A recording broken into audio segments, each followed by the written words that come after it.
Good morning, C3EB Summit attendees and our amazing esteemed panelists. Welcome to the panel discussion for day 2 of the C3EB Summit, Culturally Competent Conversations for Equity and Belongingness. As I mentioned in my opening remarks earlier this morning, today's overarching theme is about building cultural competence in our government, governance, civic engagement, activism work, and overall building a more informed citizenry. And I think this is a really timely panel discussion, given that this is an election year, a major election year that is going to determine our future for the next 4 years and beyond that, but also because we are, a part of this ongoing movement where we are realizing that we absolutely have to build a more informed citizenry. We absolutely need a more engaged general population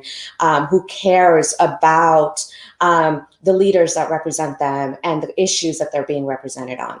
With that being said, let's kick into this panel discussion. I am going to introduce our 3 lovely panelists today. Our other 2 panelists could not make it due to some last-minute conflicts that were unavoidable, but we still have these 3 panelists, and it's going to be an amazing discussion. And once I introduce them, they will also get a chance to tell us a little bit about themselves in their own words, and then we're going to dig right into it. So without further ado, it is my absolute privilege and honor and pleasure to bring to the C3EB Summit platform Denisha Jenkins, Ranjeev Puri, and Roland Hwang. A little bit about them. Roland Hwang is an attorney. He serves as the Vice President for Public Affairs at OCA, Asian Pacific American Advocates. He teaches Asian Americans in the Civil Rights Movement in the Department of American Culture, Asian Pacific Islander American Studies at the University of Michigan. He also serves as the Vice Chair of the Michigan Advisory Committee to the U.S. Commission on Civil Rights. Next, we have Denisha Jenkins.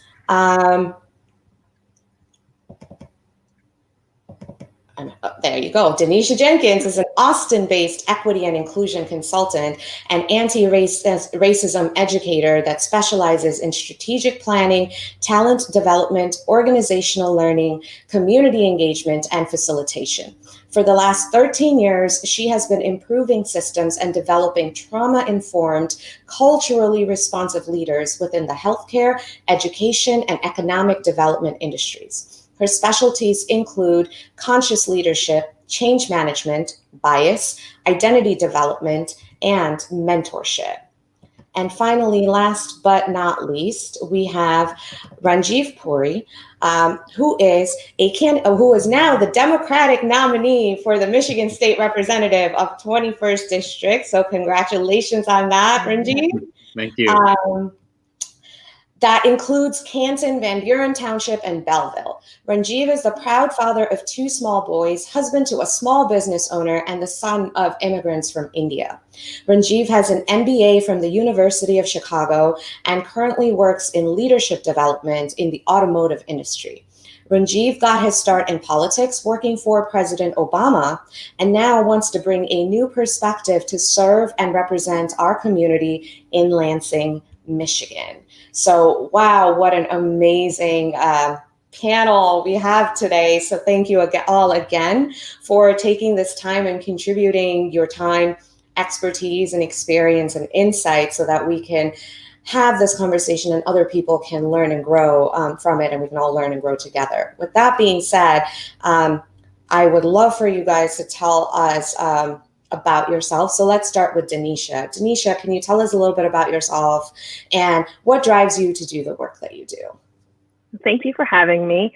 I am originally from Louisville, Kentucky, which is where I am now. And if anyone knows anything about the city of Louisville, it has a very rich civil rights background. There's a lot of activists that are from here. And so we have lots of streets. I grew up with lots of streets that honored different leaders that some people in this country have never even knew were part of the civil rights movement and led different movements around the nation. So that is where my deep roots are. My roots are deeply rooted in servant leadership. And so I started my career working more so with the immigrant population and refugee population here. Even though it's Kentucky, we had a very interesting international dynamic here. And so I just noticed beyond just Black and white, being exposed to different ethnicities within what is considered Hispanic or Latino, and just different experiences across from even Eastern Asia. There's just a lot of diversity here that people would not expect from Kentucky, and that just expanded after Katrina. And so my work really grew in community involvement, community engagement, and transitioned into policy, and working in international spaces. And then I realized that I really felt that I really began to understand change management is a people process. And so I wanted to use my skill sets and my training to help equip people to be leaders, to be civically engaged in their communities, whether that's at work or it's a grassroots organization and working within their families. And so my career has just evolved in that space. And I really am driven by helping people be able to bring their full selves to anything that they choose to do. I'm very spiritual. I do identify as Christian. And so I do feel like these systems hinder us from walking in our full purpose. Things like racism, sexism, I feel like they hinder and dehumanize us, that we see people in undignified ways. And so my work is to restore that. I really work at restoring humanity in spaces where we work, where we live, where we worship, and where we play. And so that's what drives me. So thank you for having me.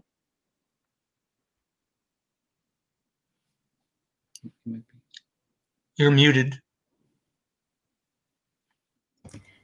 That's a quote of 2020, right? You're on mute. So thank you, Denisha, for that. And so Ranjiv, can we learn about you and what drives you? Yeah, no, absolutely. Again, just thank you for putting this together. Thank you for having me. This is a phenomenal effort. I'm very, very honored to be here. But I know I think you covered most of it in the intro. But yeah, a little bit more about myself. As you mentioned, I am the son of immigrants. That immigrant experience shaped a lot of my values and just experiences growing up. And so I grew up with the sense of community and building communities. And so that led me to get started professionally with President Obama in 2008.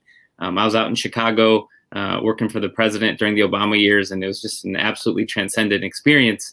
It just kind of taught me a lot. I mean, I loved it so much. I joined his campaign again in 2012, and after that, moved back to Michigan and got involved and just started seeing just the level of discrepancy and inequalities that existed in the systems, and that just adversely affected so many communities.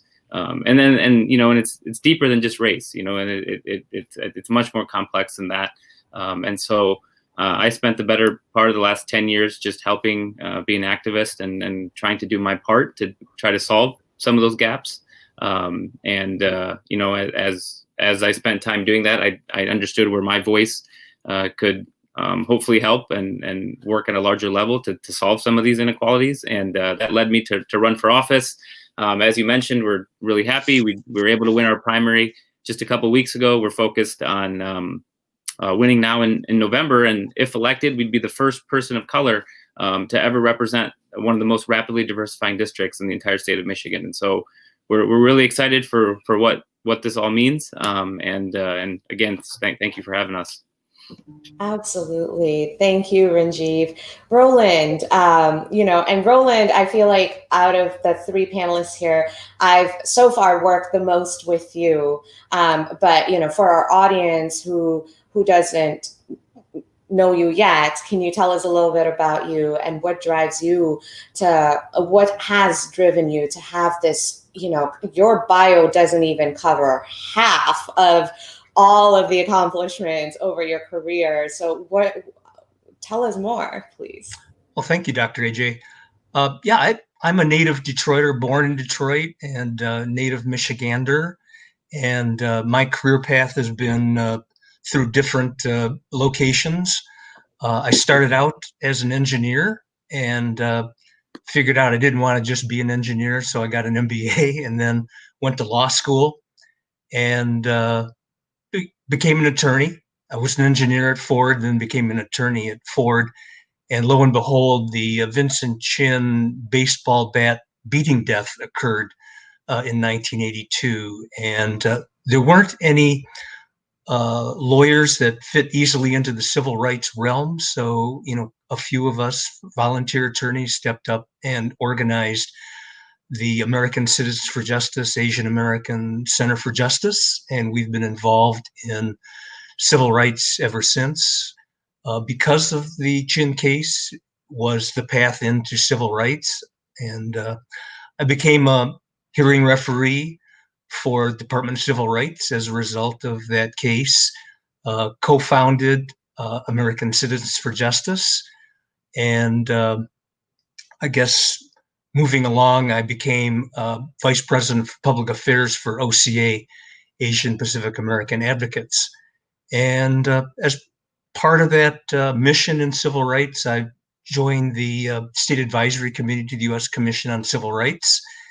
And I was invited to teach civil rights, history, and law at the University of Michigan.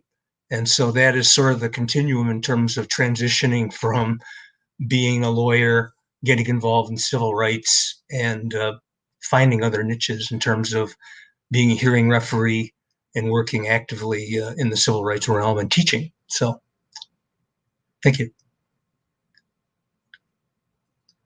Great. Thank you all for that really, well-rounded kind of additions to your bios, so that people, our viewers, whether they're coming in live or watching this later, have a better understanding as we have this conversation of where you're coming from and why and how your perspectives are so nuanced as I know that they are. So thank you for that. Let's jump right into the questions now. And just like yesterday's panel, I want to start off by level setting all of us in the panel, as well as our viewers who might be watching this. What does cultural competence mean to you when it comes to policy reform and civic engagement? Ranjiv, let's start off with you.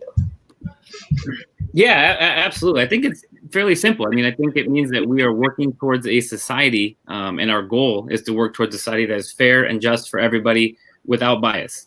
And so kind of using recency bias here is, it means when we're in the middle of a global pandemic, it's not disproportionately affecting certain groups. It means when we talk about police brutality, obviously it shouldn't even be happening in the first place, but it certainly shouldn't be targeted towards innocent Black men and Black women. And so we need to be doing whatever we can to continue to empower voices that are going to be fighting for equity across the board, and to move to a society which will work for everyone and their true selves. And that only happens when everyone can participate in the process. And so that's the goal that I'm fighting for. Absolutely. Denisha, what about you? What does cultural competence mean for you when it comes to policy reform and civic engagement? Yeah, I frame cultural competence as a capacity, an ability, a skill set that encourages ongoing learning and growth, the growth mindset, and this ability to adapt and respond to these different cultural cues, right, that are to build collaboration or better understanding and engagement. Navigating cultural nuances as well is how I see cultural competence. And so in the space of policy and reform and civic engagement, it is this vigilant looking for these opportunities where bias is allowed, where it's allowed to impact people's lives and livelihood, and in being willing to practice also a level of cultural humility of understanding there is an extent or an endpoint to your understanding of normal, and that there has to be other people and cultural practices included in those decisions, because the outcomes are not affecting everyone equally. As my peer panelists pointed out, everyone's not experiencing disparate outcomes. And I think sometimes people don't really understand that disparity is unjust because they're preventable, right? These aren't things that are just like innately different about people. It's based on their access and experiences within the systems. And so I think in regards to policy reform, we have to step back on like even our language that we use and how that's interpreted across different cultures, and how the impact it has. Sometimes it's re-traumatizing. You know, when we use words like urban, we know who we're talking about and who we're not talking about. And so it's a lot of that stuff that has to be changing, not only in application, but who's a part of the power, that power system of designing policy, approving policy that needs to look different if we're going to see any type of reform.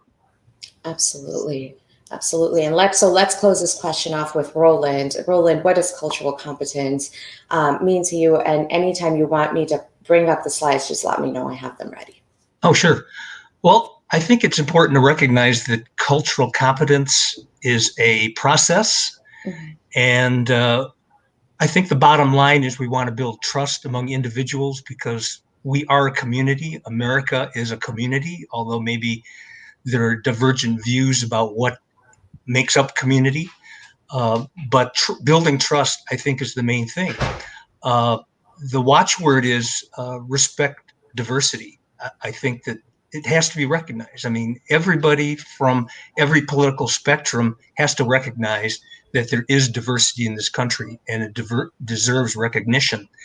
And part of my goal, I guess, in education is to build awareness and to build knowledge as part of that process of building respect for diversity and ultimately building trust among ourselves because we're all in this together. And I think it's a movement from cultural blindness for a lot of people because they're really too busy doing their jobs, their work. It's cultural blindness, and moving it to cultural competence, but that's not good enough. It's moving it to cultural proficiency. That is the ultimate goal, cultural proficiency. And then when we take on the policy issues, we have this all as a backdrop in terms of understanding one another, because we have to come together to come up with sound policies that reflect everyone.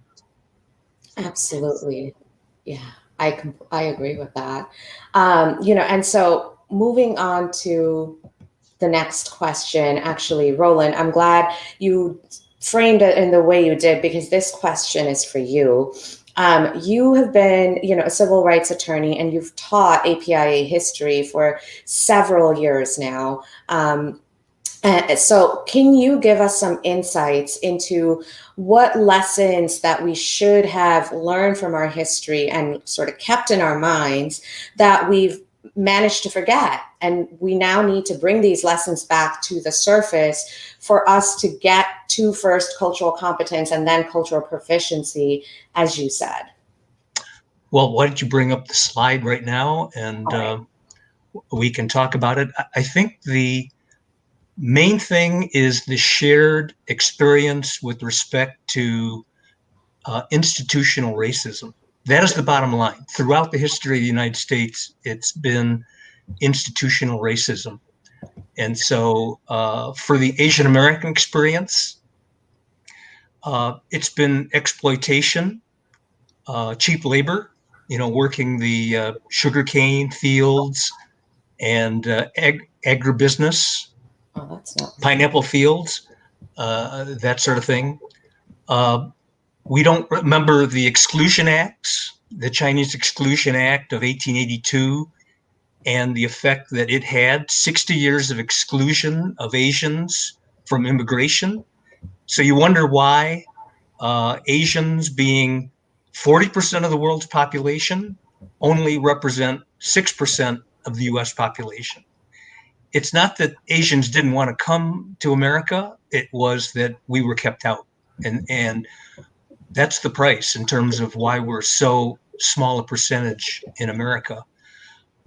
We have to remember internment, which occurred in 1942 after the bombing of Pearl Harbor, that 110,000 Japanese and Japanese Americans were interned without any evidence of sabotage and espionage. And even today, the Asian American community is viewed as perpetual foreigners. Even during COVID-19, there's been targeted hate because of COVID-19, targeting Asian Americans who have nothing to do with a worldwide pandemic. It should be recognized that we're 2/3 of us are an immigrant population. And so that results in sort of a recognition that some of us have cultural baggage from our heritage countries, bringing over the biases that may have been acquired elsewhere and bringing that to the US.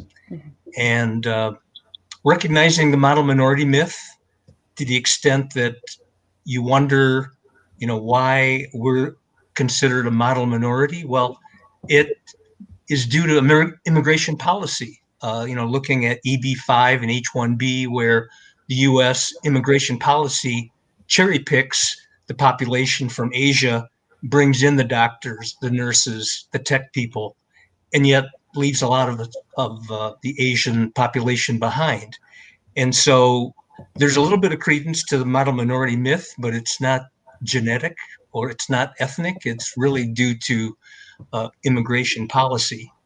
And we have to recognize that the Asian American population is multifaceted and multi-ethnic. And so there isn't anything that really unifies the Asian American population. We're not, we don't have a common food, we don't have a common language, don't have a common religion, that sort of thing. So those are the things in terms of understanding the population that goes into cultural competency with respect to the Asian American population. But we don't look just focused on Asian American populations. We also look at other populations because this racial institutional racism is not just affecting APAs, it affects other people of color. And so it affects Latinos, obviously, given the current immigration climate and ICE enforcement, that sort of thing, and also the African American population. And there's a common thread through all the people of color and their history. So I've certainly ticked off some of the items that affect the African American experience. They have the legacy of slavery and Jim Crow laws, miscegenation laws. They bore the brunt of the action and racism that occurred during the civil rights movement. They have and continue to pay the price with respect to institutional racism, with respect to lending, redlining, school inequities and inequality, and unequal pay. And it's an ongoing struggle that all people of color really should engage in with respect to achieving equality and equity. And there's implicit bias that affects all people of color. So that's what we teach in our courses, and that's something that goes towards gaining cultural competence and ultimately cultural proficiency, a recognition of the institutional racism that occurs. You're muted again.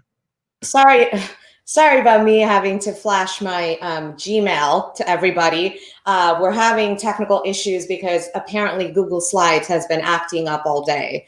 So I had to do it through the email last minute. But yeah, but I completely agree. Ranjiv and Denisha, do either of you have anything to add to that before we move on to the next question?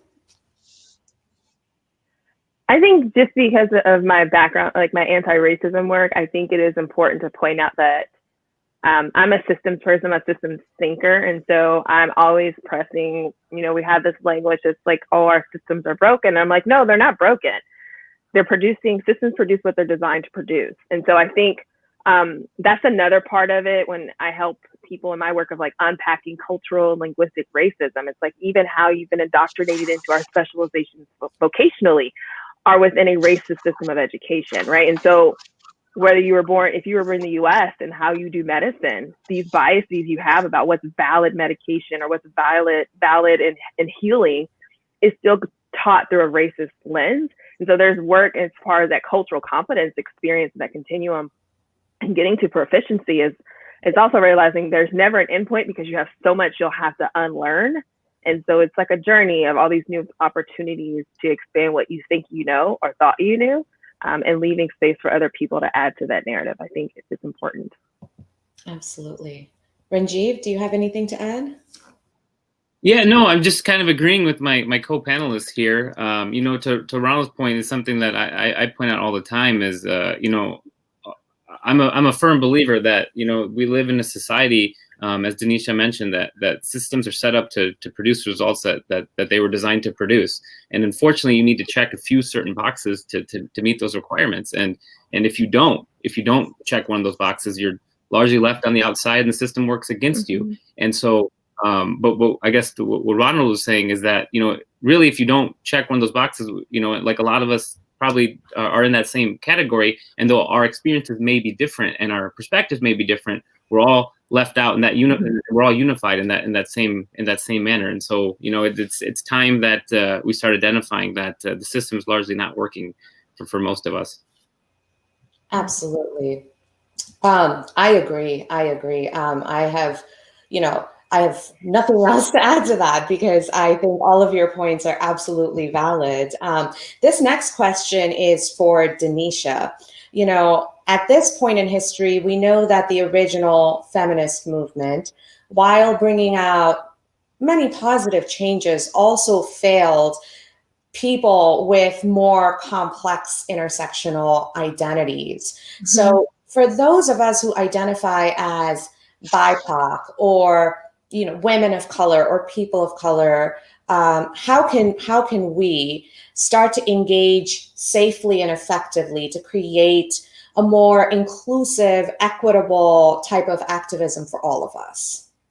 Yeah, I think, I mean, I'm a huge cheerleader for your self-work. I think what's been key for my own activism and work and use of agency and power has really been having tough conversations with myself, especially when it talks about intra-group and horizontal, you know, bias and discrimination, and like what is the root of those beliefs, and who does that serve for me to perpetuate certain types of ideology about other people groups, including or my own, and really thinking and unpacking about, you know, what are these beliefs I have about gender, and how does that leave out trans women? How does that leave out non-binary? You know, how is my framework also exclusionary? And stretching myself on how I can be inclusive and how I think and see. But then also I think there's work as far as people of color, Black, Indigenous people of color, is collaboration. And I think there's a lot of, I don't think collectively we've gotten this language or this narrative of like what it would look like if we were reimagined, if BIPOC folks were able to collaborate in our grassroots organizing. I think a lot of things would change faster. And while I do think there's things that people who are identified or perceived as white have to do, I think there's also a huge impact that we're not having because of all the disconjointedness between those different groups and ethnicities, right? I think there's some other conversations that we need to have within our own group, because sometimes we equate colorism with conversations about anti-racism. So we're trying to have multiple conversations at the same time. And so I think that's where we're missing each other. And I think that's something that as a non-white community, or non-exclusionary white, because you could also be biracial, is like that work, because I think sometimes we get distracted by that. And so we don't get to, you know, completely dismantling a system that's racist and affects all of us. We get sometimes into these oppression Olympics conversations. And while there's space for talk about our hurt, I don't know, I think we really have to focus on how do we build our own capacity to express our own vulnerable hurts and then hold space for the burdens of other communities, like working on our own solidarity. And I think that those bridges that we build between each other and the support we can provide for each other would be revolutionary, and would speed this process along. Like if we had each other's back and there was that trust, as Roland mentioned, between those groups, within those groups, I think a lot could happen a lot faster. And we would have the capacity to have these conversations where we're not resisting people who are telling us, hey, I'm part of this Black community, or I'm part of this Asian community, and I don't feel I belong, right? Instead of resisting them and their approach and saying of like, just get in line, we would have the capacity to also include those within our own groups who feel like they're marginalized or on the outskirts of our movement. And I think that would be a game changer. I think that is a global experience that I think people could get want to be a part of, and to not see each other as a threat. I think that is a huge thing, and really unpacking like where did that, the fight for power between each other, that came from somewhere, right? It's working on the behalf of the system, that we don't see each other as family, as kin, or partners, collaborators, co-agitators, as my friends from Rebel and Rest say, co-agitators in this movement.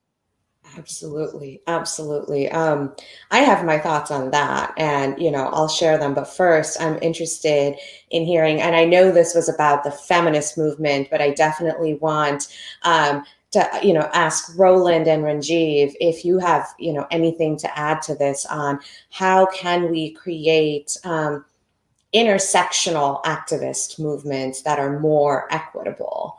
Roland, let's start with you.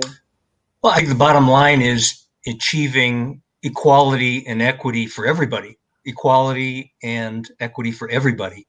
And how do you do it? I think it's watching the target, achieving that and working through coalition building.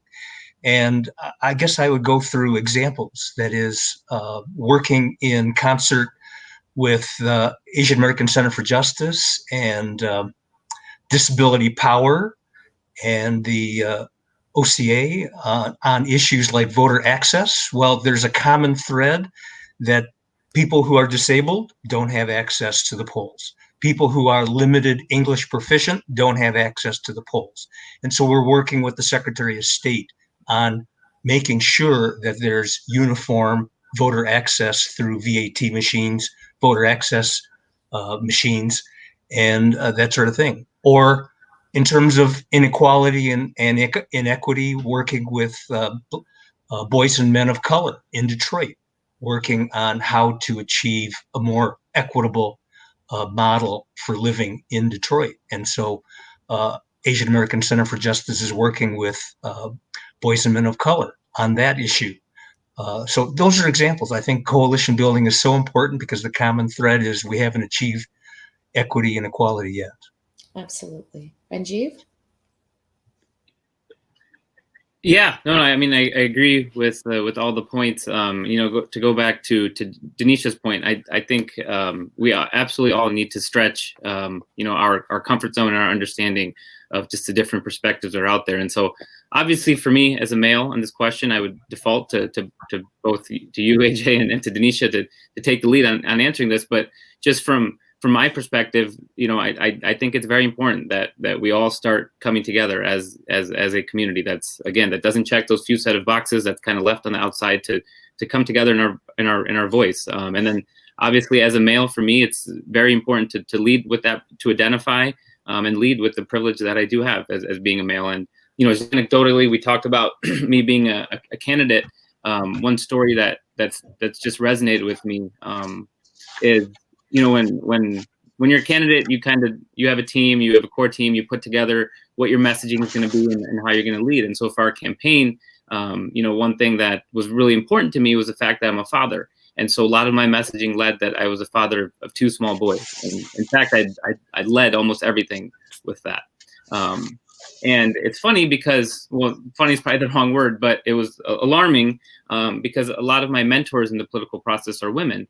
And so when I came to them and I told them, hey, this is kind of the approach I want to take with messaging, the first question a lot of them asked was, you're going to get the question of, who's going to take care of the kids? And it was just startling to me because at that point we were months into the campaign.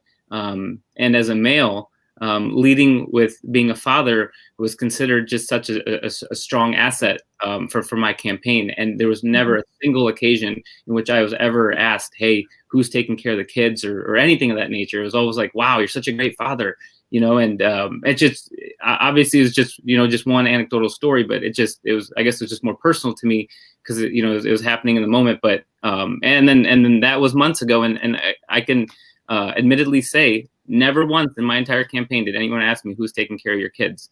And it was kind of the lead messaging in my campaign. And so, we need to identify our privilege when we see that. And that's the most I can do right now is pledge to keep an open mind and understand that we all do need to come together to work together to break down these gaps.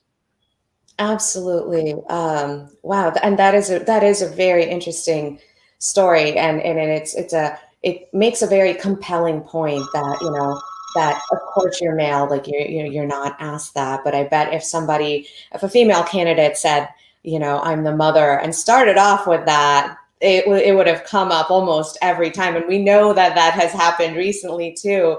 But, Denisha, what came up for me as you were talking, talking about this idea of solidarity among different minority groups or marginalized groups, and as Roland used the word coalition building, I completely agree that we need to kind of break these internal barriers that we have, so that we can stand together in solidarity as all of these marginalized groups, because I think part of the problem is the disconnect of, it's like you said, the oppression Olympics, but also from the outside of, well, I'm focused on this group, so I can't focus on that group because their needs are different, and I can't focus on that third group. And at the end of the day, it's like, well, see, our needs are all sort of the same. We just want fairness, so, and then that means different things to us, yes, but it still is fairness. Like, that is the foundation, and it still is justice. But it's interesting that when you brought up, like, we don't know, or when you think about where these divisions come from, I think a lot about this, and especially coming from like I'm an Indian immigrant myself. So I'm in that like 0.5 generation where I moved here when I was a kid. So wasn't born here, but no, I can't call myself an immigrant at this point after living most of my life here. But isn't it interesting how most of these divisions that are happening in communities that have a known history of colonization, whose biggest and most successful tactic was divide and conquer? Yeah. Definitely. That's, I feel like, how America's structures were also created. I mean, they had to be, because they came from that same history of divide and conquer. So when we think about the pervasiveness of this strategy that was used like hundreds of years ago, and it is still, dictating so many aspects of our society now. And so for me, when I think about solidarity and coalition building, it really goes back to, okay, we need to divide and conquer. That's what we need to break that apart, unpack it, and completely dismantle it, because that's the foundation that we're operating on. And when we can do that, we may actually be able to have these conversations and get somewhere with them. Yeah. So, and in the context of that, the reason I wanted to bring that up is, for me, as given the nature of my work, that directly relates to the issues that we're having in corporate with leadership development and the lack of representation, so on and so forth, all of these issues, right? So this question is for Denisha and Ranjiv. Both of you, work in corporate spaces or have worked in corporate spaces. Ranjiv, you're someone who, currently is involved in campaigns, but you're still involved in the leadership development in the corporate spaces.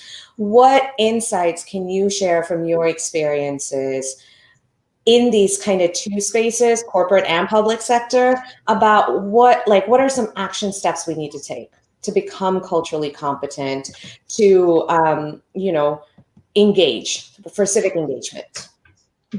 Let's start with Denisha. Well, I think just like in the work that I do, a lot of times I find people want to reimagine, or want to have diversity, equity, inclusion, but they have no real ethos for what that means.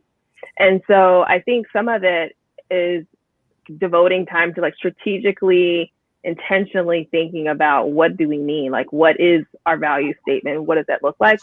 Because I think a lot of cultures, organizations, have norms that they've never actually intentionally set out to establish, and they run whenever you bring new hires on, like it's on the job training. it's being perpetuated, and that's how our systems work, passively consenting to certain types of behaviors. And so I think in regards to changing that in organizations and in leadership, there has to be a very clear vision and understanding of what your value is, what you're trying to build, so that you can create systems of accountability to that vision. And I think a lot of times there's already a lack of accountability based on how you frame leadership. If you see it as something that people are just born into, and then that is also attached to certain types of arbitrary features, where they went to school, there's assuming that it just came because they went to Stanford or Princeton or whatever, some Ivy League school, they come from some background, that they have leadership, like that they're efficient, effective leaders. That's a huge misstep that I think a lot of organizations struggle with, especially when they're at competitiveness is based on being on someone's list, right? And even those lists of like, what's the best place to work? What's the leading organization? A lot of those things, have to think going a couple steps back, like who sets this list? Who is involved in naming these organizations, right? Really unpacking how systemic structural racism works. And so in first getting to that ethos, then you can build that into how are we going to assess the leaders that we have? How are we going to support and equip them to be the leaders we're calling them to be? And who is not a part of that process? And so if you're looking for diversity and inclusion, just building up all white males to be inclusive leaders is not going to work. Giving them tons of cultural competency without peers who have the same power, who have the same level of autonomy in the organization and freedom to speak and to lead, you're not going to see a change. And so you have to be very intentional about the pipeline you're building and equipping people with the skills they need and holding them accountable to that. I think feedback is a gift. And a lot of organizations are starting to realize, at least the ones I'm starting to meet with, that they don't have the growth mindset that they think they do in regards to being challenged and people pointing out where you're not doing well and getting help when you're not doing well versus just faking it like you're doing well. And so I think there's just a transformative process. That would be my answer to that. Yeah. Ranjiv?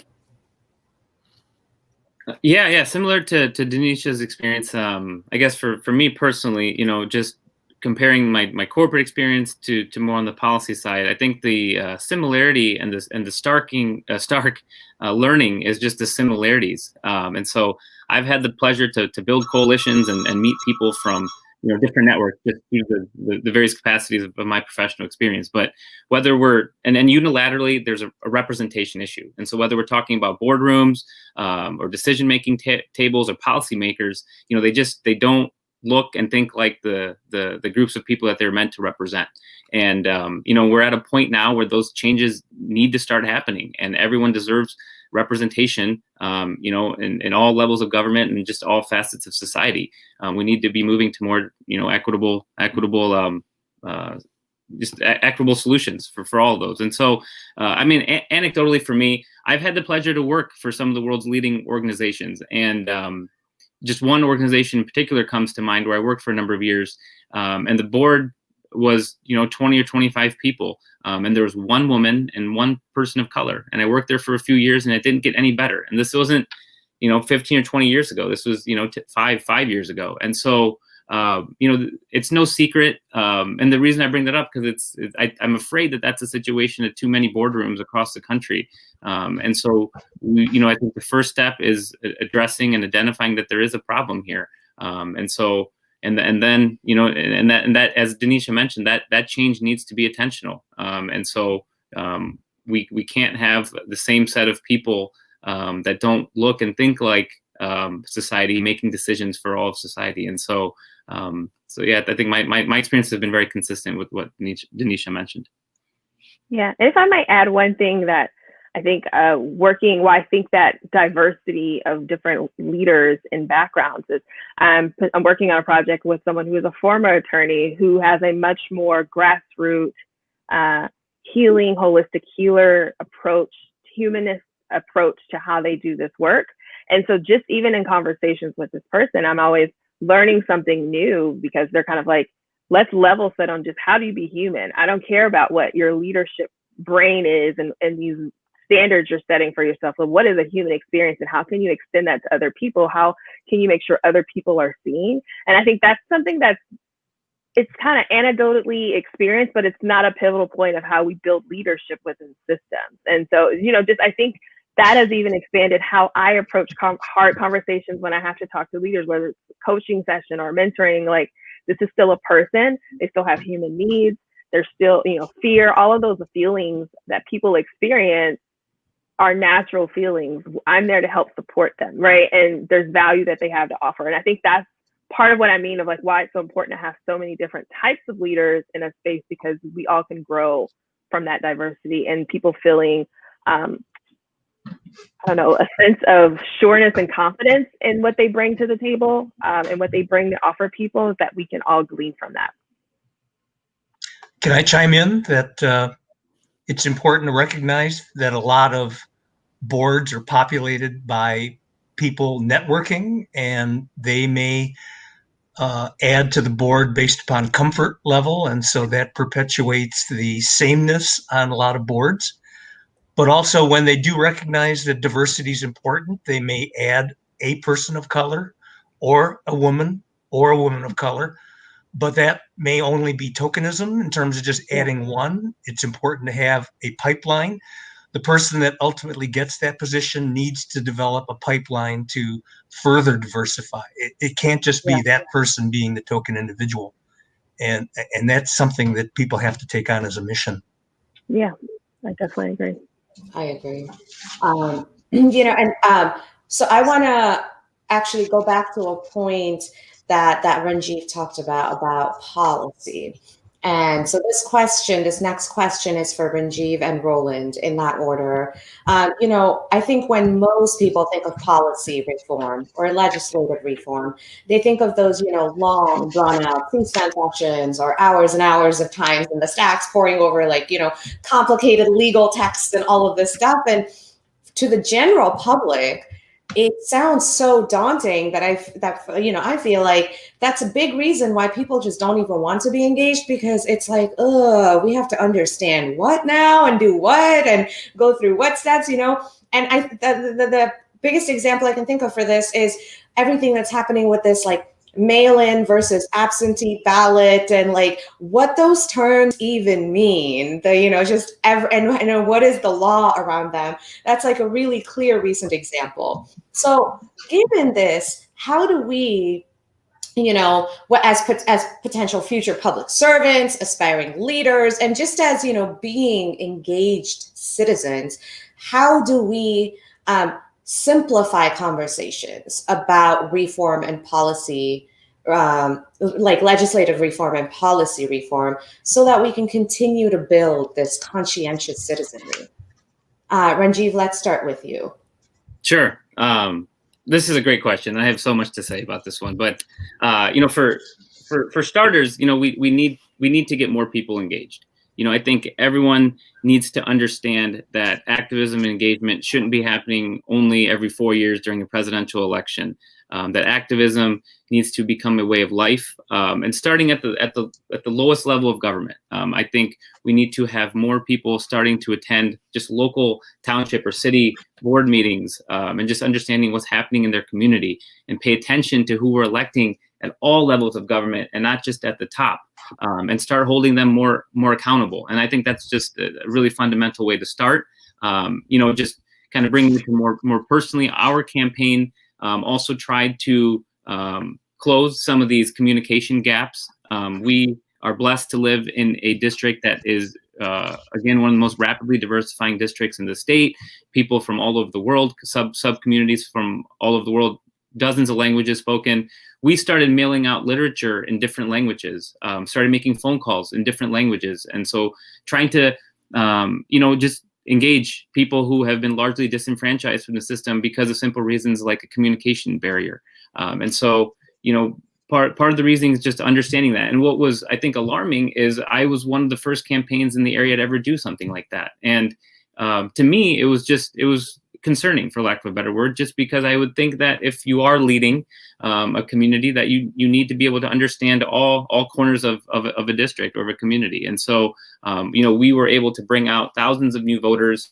And I'm not naive to think it was just because we made a phone call in a certain language, but at least we're able to start engaging those people in conversation. And so I think just taking whatever steps we can to make sure that we're, bridging that. And to your point, no one wants to watch C-SPAN policy debates, right? Even I don't care to watch half of them, but I'm signing up to go to Lansing to fight for that policy, to fight for that legislation. And so it should be my job to understand that. But as an elected official, as a leader, my goal is to come back into my community and to be able to act as a liaison to what's happening in Lansing and to communicate that in a way that people understand and appreciate, so they're aware of what's happening. Because the last thing we need is someone becoming disenfranchised because they don't understand the system. And that's not how democracy works. And so we need to be doing whatever we can to making sure that people are able to vote, to have access to the information they need. And if the way that we are putting out that information isn't resonating, then maybe we need to evaluate, are we putting it out in the right way? Are there other ways metaphorically to bring the campaign or information to the people rather than having the people come to that information? And so, another concept we started in our campaign was something called vote tripling. It's nothing unique to us, but we took it a step further where we challenged all of our supporters to go out and just find 3 people who were either not engaged or weren't supporting us and just talk to them. It wasn't so much of a sales pitch, but just talk to them. Because I'm also maybe compounding other aspects of society in here, but we all kind of do live in our bubbles as well. We're friends with like-minded people, our social media, our followers, and we're following people that are like-minded. And so, and that's happening, on all sides of the spectrum.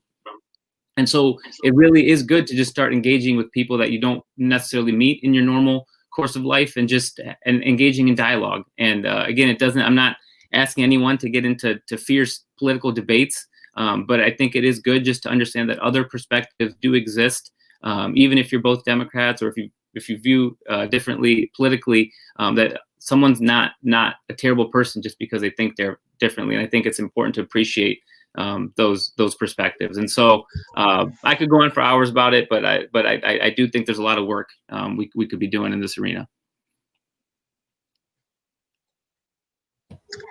Yeah, I agree with you. I do agree that there's a lot of work that we can be doing. Roland, what are your thoughts on this? And let me know when I can, when I should bring up this. Oh, sure. You can do that now. I just think it should be a big picture argument in terms of what everybody typically wants. And that would be good schools, good services, good infrastructure,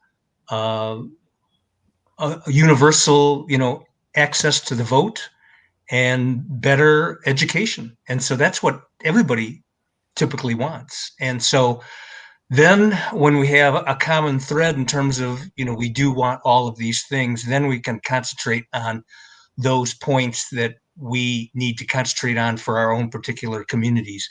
And in the Asian American community would be giving voice to the voiceless, the LEP, limited English proficiency voters, working on getting racial and ethnic representation into educational materials. And so the educational materials look more like America than just a certain sliver of America. We need to call people into the media because it looks like the media does not necessarily reflect all of America. And we just want people to be represented in all facets of American life, whether it's on the line or C-suites or on boards, that sort of thing. And also then we can concentrate on those things that are particularly of note for the APA community, like immigration reform and family reunification. That's very important for our community, but it also has implications for the African American community and Latino community in terms of family reunification is very important. And calling on activism. Just everyone has to have an issue that makes them feel like part of their equation and part of contributing to society. And so that's what activism is all about, and aiming for those people that are persuadable. That is not necessarily those that are members of, the political parties, but all of those people who are in the middle and persuadable. That, everybody from all parts of the spectrum, want the big picture in terms of good services, good schools, good infrastructure.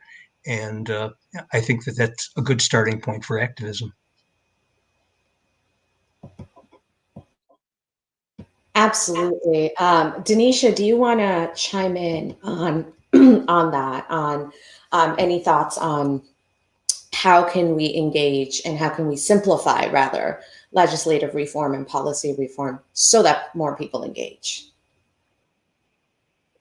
Yeah, I agree with what my co-panelists have also mentioned. I think for me, just speaking from my experience working as legislative aid and then also doing research for representatives of the House, is that I think there has to be it's kind of like community participant research. I think it does matter who is getting the feedback and what is being done with the feedback. I think representation does matter in the sense of fostering or planting seeds of trust. And I think a lot of times we, at least in my experience, that's just evolving in policy, is that we have all who've had degrees, who've had training, see ourselves as experts on the strategies or the techniques for engaging people versus going to the community and asking how they want to be engaged and creating the space for them to engage in that way. And so, a lot of what I found in that work was that there were plenty of folks who were multilingual, who were happy to be a part of the process. But we had to look at, okay, let's compensate them as we would someone else who was not, hired by us doing this work, right? So I think there's ways to engage people that is beneficial for their life and it's not just a taking. I think that's where, when it comes like policy or programming for organizations that have done different things in communities where they break down community relationships engagement, it's been a very much take and relationship that hasn't really benefited the community in the way that they've been promised or that they were hoping to see. And so the disengagement has been from, we've seen this before time and time again. And again, that's maintaining that power relationship, that power imbalance between who's writing, who's approving policy and versus it's happening to us or we're a part of the process. And I think that is, there's, like I said, hyper vigilance of we should not be shocked by exclusion if we understand how oppression works, that we have to do more to cut across those boundaries, those collective traumatic experience of how things have always done to see something different. So there has to be a shift in who's a part of the policy writing, who's informing what we say is a priority, who's holding us accountable to getting things done and how we write about them and tell their stories. And, I think it would be a shift in the dynamic of how we've always done it, but that's what's necessary whenever you want to do something different. It can't be done the way it's always been done. And I'm hoping, at least this year, that these conversations of people just seeing, protests across the world and seeing people saying that these issues matter to us, some people being surprised that their children or their grandchildren are so involved and so invested in certain movements. Now, I'm hoping that sparks people to that cultural competence part, be willing to change how we engage, like to being willing to accept that the status quo has to change to have a new experience for the next generation. And knowing that, particularly in the US, that language we have about minority, majority, Black and brown people are the global majority.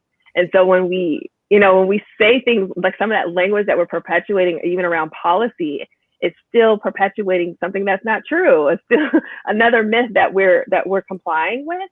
And so knowing that the next generation is largely multiracial, multi-ethnic, at least in the United States, we need to be preparing ourselves for them to be able to bring that experience to policy, because their generation and their children are going to be the benefactors or the people who are going to be disadvantaged by those decisions. And so I think that would be the only thing I would add. That's something that I'm challenging myself, is like, okay, what have I learned and how can I challenge what I've learned about how to do this? Because it still hasn't worked if we have this many people who are on the outskirts of policy and who feel less engaged when it comes to voting locally, nationally, than they were before. Absolutely, absolutely. And I did have a question originally about activism and how can we engage groups who have been disengaged, but I feel like we have covered a lot of that in all of our questions so far. So instead, as a final question for all of us, and before I get into the final question, for anybody watching, if you have questions, this is a great time for you to start putting them in the comments. And if you're watching this later, make sure you still ask your questions, because we will still be monitoring the comments even after the panel is done, and we can get them to the right speakers. So please make sure you comment. As you can tell, our panelists really know what they're talking about, and they do the work. They walk the walk every single day. So these are the people who can answer these kinds of questions for you. So all of that being said, panelists, what are your, I want to bring it to something that is currently happening as a closing. Everything that's happened in Kenosha, and as a result of that, multiple sports teams refusing to play and walking out, and sort of the interconnectedness that we're finally it's an overdue expression of interconnectedness that we're finally starting to see, where instead of people saying, well, this is not about my job, or this is not my problem, or I don't need to get involved in this, people are starting to take real actions that at the end of the day are going to affect the business bottom lines, but also they're going to really change the trajectory of how these conversations happen in the future. So as a final question, what are your thoughts on everything that we're seeing happen in America right now, and what are some actions that people can take to safely participate in these? Let's start with Denisha.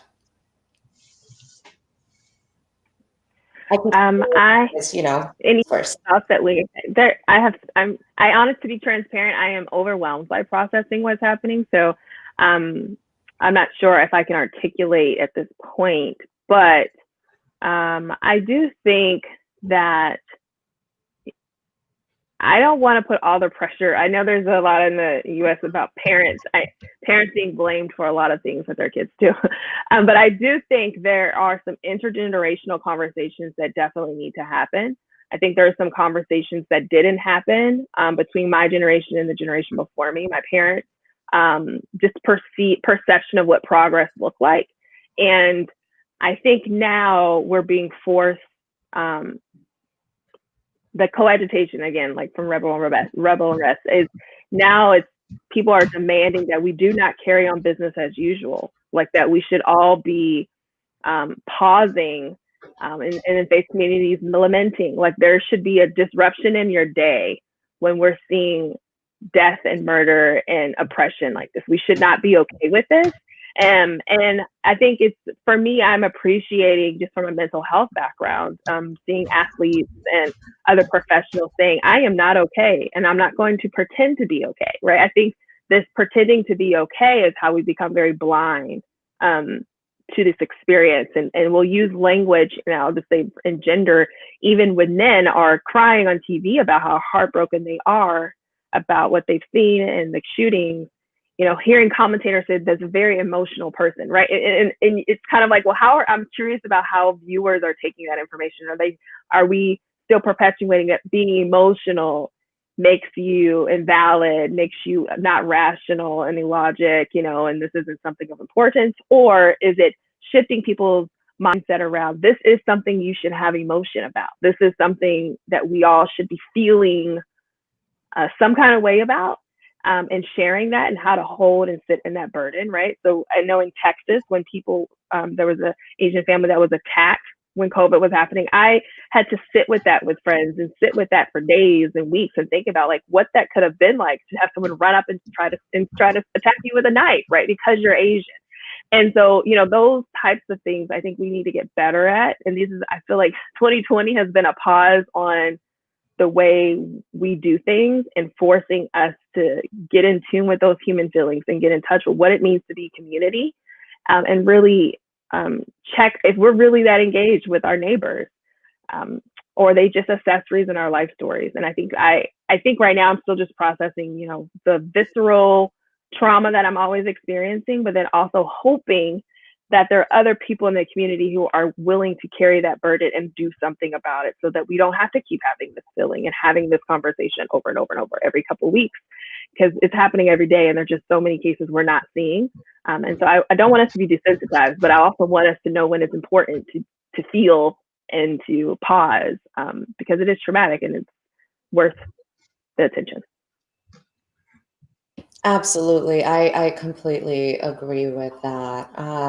Ranjiv, your closing thoughts on just tying all of this together with and moving forward. Yeah. Again, thanks for having us, Denisha. I mean, that was very well put. And I think my sentiment is similar in terms of just it is beyond frustrating, and it is exhausting. It is exhausting. And so let me back up a little bit. I was born outside of Kenosha, outside of the suburbs of Milwaukee and Racine, just miles away from Kenosha. And it's just although I don't no longer live there, I have plenty of family and friends still in the area, and it's just it hurts to continue to have these conversations and to hold out hope that allies and that other people will start kind of understanding that this is a epidemic, and that we need to absolutely be moving in a full throttle support way to just move past what's happening in our country. It's not new. This has been existing for years, and unfortunately now it's just being brought to light because of just cameras and people being able to record and see what's happening firsthand. But these situations this conversation is so long overdue. I unfortunately can't think of a better word other than just being exhausted. It is just so hard to turn on the TV every day or week and just see another innocent Black man or woman killed for no reason. For me personally, bringing back things civically, I think it's important. I think there's two ways to vote. You vote with your money in your wallet, and you vote with your vote. And so I think first and foremost, it is great to see people use their platform, athletes, celebrities use their platform to start spreading this message and to bring light to just how bad the situation is. But just going back to what I was saying earlier, just everyone needs to vote. And that should not be happening every 4 years. Everyone needs to participate every year in local elections. I understand a lot of people think, what is my one vote going to do? And but if people start going to their local board meetings, you will understand just how few people can make such a big difference. If you just look at primary elections across the country, on average, there's like 10 or 15% of the district that votes. And those 10 or 15% of people oftentimes are very skewed. They're often much older and much less diverse than the actual district. And then those 10 or 15% of people are making decisions for everybody. And so I cannot pound the table hard enough. It is absolutely essential that we all just start getting more civically engaged. And the easiest way to do that is to start voting and just paying attention. But again, there's so many thoughts on the subject here. But in closing, that will be just what I urge everyone watching is just to please make sure you vote. Absolutely. I completely agree with that sentiment. 100%. So, Roland, final thoughts on everything happening and then moving forward in terms of how can the general public safely engage and actually make change. Sure. I just want to mention I agree with everything that Denisha said and Ranjiv said. I think it's time for everyone to realize that they cannot be bystanders. I mean, this is a time of great turmoil, but a lot of work has already occurred. And so there are coalitions that are actively involved, like the Leadership Conference on Civil and Human Rights, working on community policing. And so there's a national platform, and about 300 organizations are part of the Leadership Conference. But the problem is that they, work from Washington. It has to happen at the grassroots.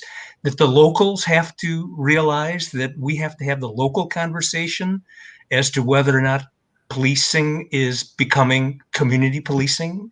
And I don't know if that's happened in Kenosha. There's certainly a lot of places around the US that haven't dealt with the issue because they think, well, it's not happening here. No, it's an issue that's nationwide. Same thing in terms of anti-Asian violence. It's part of anti-Semitism, anti-racial violence.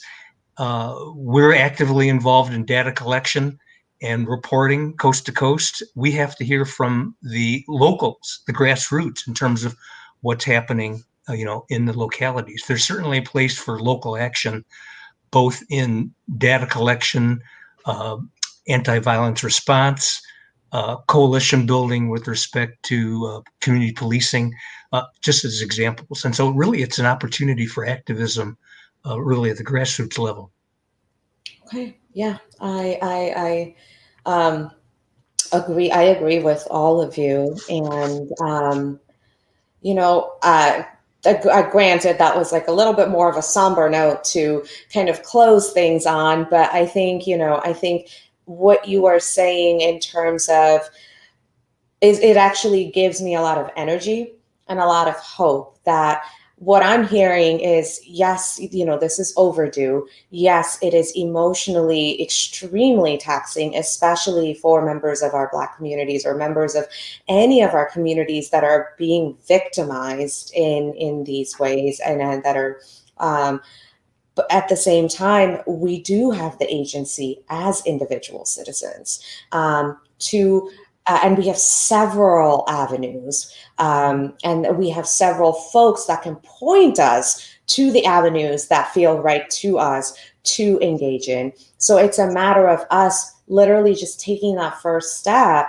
And well, two first steps. One, voting in every election, local to national, across the board. And two, learning about our candidates, learning about their policy stances, learning what they mean by reaching out, by reaching out to all of these other organizations that Roland kept talking about, to learn more and also to engage with them in the data collection, anti-violence, and all of that. So that actually energizes me because that means there actually are a ton of resources and people may just not know about them. For instance, several of the organizations Roland talked about, I'm hearing about them for the first time today. So then the problem just becomes communication.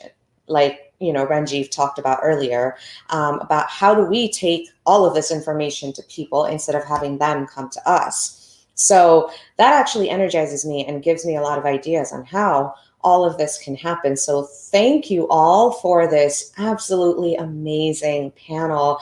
I learned so much. I was like taking notes on my phone because I didn't have my notebook near me, but I have so much, and I'll definitely be sending you all like some follow-up emails and things like that. And I'm sure we are going to have comments once people start watching this later. I will also forward them to you. And for all of our viewers who have tuned in now live or later, thank you so much for watching this panel. We hope that you learned something and that you have some ideas on how to engage better so that we can build this more informed citizenry together. If you have these ideas, please put them in the comments, reach out so that we can all work on this together. And we are done with this session. And so we will see you at the next session at noon. And as a final closing note, I do want to thank my sponsors and partners, without whom the summit and all future programming would not be possible. So thank you so much to Essential IT, Defy the Status Quo Marketing, Zanzibar Enterprises, and the Nielsen Company for walking the walk with us toward equity and belongingness. Thank you all. Thank you, Denisha. Thank you, Ranjeev. Thank you, Roland. Thank you. Thank you.